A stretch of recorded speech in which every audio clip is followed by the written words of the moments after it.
আসসালামু আলাইকুম ছোট্ট বন্ধুরা, আমি আলফি আহমেদ তোমাদেরকে স্বাগতম জানাচ্ছি আজকের এই ক্লাসে। আজকে আমরা পরমাণুর গঠন এই অধ্যায়টা নিয়ে আলোচনা করব। এই অধ্যায়ের ভিতরে পরমাণুর ধারণার বিকাশ ও গঠন আমরা আজকে এই মাইক্রো টপিকটা নিয়ে আলোচনা করব। আসলে পরমাণু জিনিসটা কি?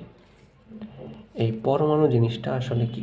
পরমাণু জিনিসটা হলো আমাদের আশেপাশে অনেক জিনিসপত্র বা বস্তু বা পদার্থ রয়েছে। এই পদার্থগুলো ক্ষুদ্র ক্ষুদ্র অনেক কণা দ্বারা গঠিত, তাই না? আর এই কণাগুলোকেই পদার্থকে ভাঙলে যে কণা ছোট ছোট কণা পাওয়া যায় সেটাকে কি বলা হয়? পরমাণু বলা হয়। যেমন এই যে এখানে আমি যদি একটা কণা কল্পনা করি, এটা হলো কি একটা পরমাণু, তাই না? আর অণু কাকে বলে? এই অনেকগুলো পরমাণু মিলে যা তৈরি করবে সেটাকে কি বলবো আমরা? অণু বলবো। যেমন এখানে কয়টা পরমাণু আছে? একটা, দুইটা, তিনটা, চারটা। সো চারটা পরমাণু মিলে একটা কি গঠন করেছে? অণু গঠন করেছে। সো অণু গঠনের শর্তটা কি? অবশ্যই একের অধিক পরমাণু থাকতে হবে, তাহলে সেটা কি হয়ে যাবে? অণু হয়ে যাবে। এই পরমাণু সম্পর্কে প্রথমে আমাদেরকে ধারণা দিয়েছে গ্রিক দার্শনিক ডেমোক্রিটাস।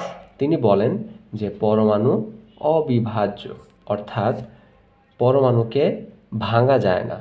তুমি একটা পরমাণুকে ভাঙতে পারবে না।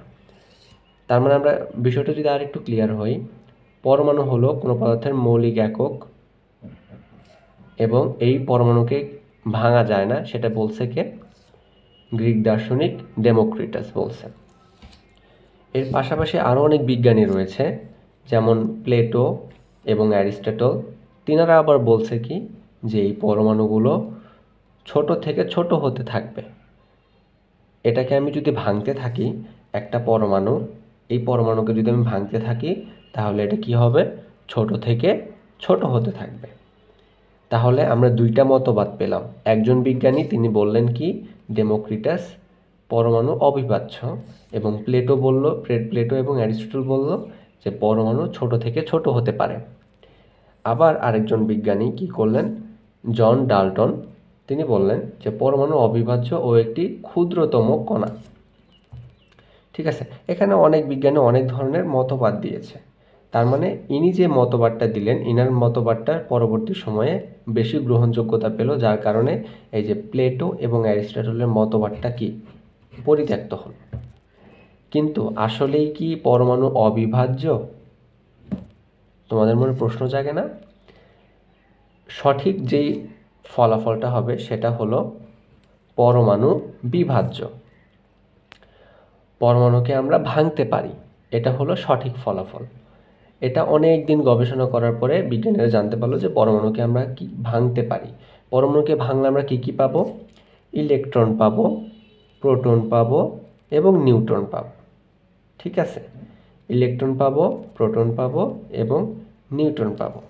এগুলো যে হিস্ট্রিগুলো দেখালাম, এই হিস্ট্রিগুলোর পর অনেক দিন গবেষণা হয়। গবেষণার পরে বিজ্ঞানী রাদারফোর্ড এবং ওনার যে সহকারী বিজ্ঞানীরা, তিনারা একটা মডেল প্রকাশ করে। সেটাকে আমরা সৌরজগতের মডেল সাথে তুলনা করি, কারণ তিনি বলেছিল যে একটা পরমাণুর নিউক্লিয়াসকে কেন্দ্র করে এর ইলেকট্রনগুলো ঘুরতে থাকবে। ইলেকট্রনটা কি করবে? চারপাশে ঘুরবে, যেভাবে কি করে সূর্যকে কেন্দ্র করে অন্যান্য গ্রহগুলো ঘুরে। তিনি আরও বলছে যে পরমাণুর বেশিরভাগ জায়গা ফাঁকা থাকবে। এই যে পরমাণুর বেশিরভাগ জায়গা কি থাকবে? ফাঁকা থাকবে। ওনার এই মতবাদের পাশাপাশি আরও কিছু মতবাদ দিয়েছিল যে যে এই যে আমি যে বললাম যে নিউক্লিয়াসকে কেন্দ্র করে ইলেকট্রনগুলো ঘুরতেছে, এইখানে এই ইলেকট্রনটা হবে হলো ঋণাত্মক চার্জবাহী, অর্থাৎ নেগেটিভ। এবং এই নিউক্লিয়াসের ভেতরে যে প্রোটন এবং নিউট্রন থাকবে, প্রোটনটা হবে হলো ধনাত্মক আর নিউট্রনটা হবে হলো, এটার কোনো চার্জ থাকবে না, চার্জ নিরপেক্ষ থাকবে। বিজ্ঞানী বোর পরবর্তীতে কক্ষপথের কথা উল্লেখ করে। বিজ্ঞানী রাদারফোর্ড যে পরমাণু মডেলটা দিছিল, তিনি কোনো কক্ষপথের কথা বলেননি যে একটা কক্ষপথ, দুইটা কক্ষপথ। কক্ষপথ জিনিসটা কি? যেমন পৃথিবী একটা কক্ষপথে ঘুরে, আবার বুধ গ্রহ, বৃহস্পতি গ্রহ, এই গ্রহগুলো আলাদা কক্ষপথে ঘোরে, তাই না? সেরকমই পরমাণুর কেন্দ্রে থাকবে হইল নিউক্লিয়াস। এখানে যদি আমরা একটু আসি, পরমাণু কেন্দ্রে কি থাকবে? নিউক্লিয়াস। নিউক্লিয়াসের ভিতর কি থাকে?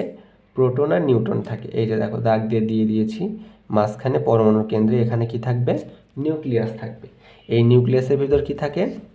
প্রোটন থাকে, নিউট্রন থাকে। আর এই নিউক্লিয়াসকে কেন্দ্র করে ইলেকট্রনগুলো চারপাশে ঘুরতে থাকে। যদি আমরা সৌরজগতের সাথে তুলনা করি, এটা হলো সূর্য, এটা হলো অন্যান্য গ্রহ যেগুলো সূর্যকে কি করতেছে? কেন্দ্র করে ঘুরতেছে। এই কারণে রাদারফোর্ডের এই পরমাণু মডেলকে সৌরজগতের মডেল বলা হয়ে থাকে। আশা করি বন্ধুরা তোমরা পরমাণুর এই গঠন সম্পর্কে বুঝতে পেরেছ। ধন্যবাদ সবাইকে। পরবর্তী ভিডিও দেখার জন্য সবাইকে আমন্ত্রণ রইল।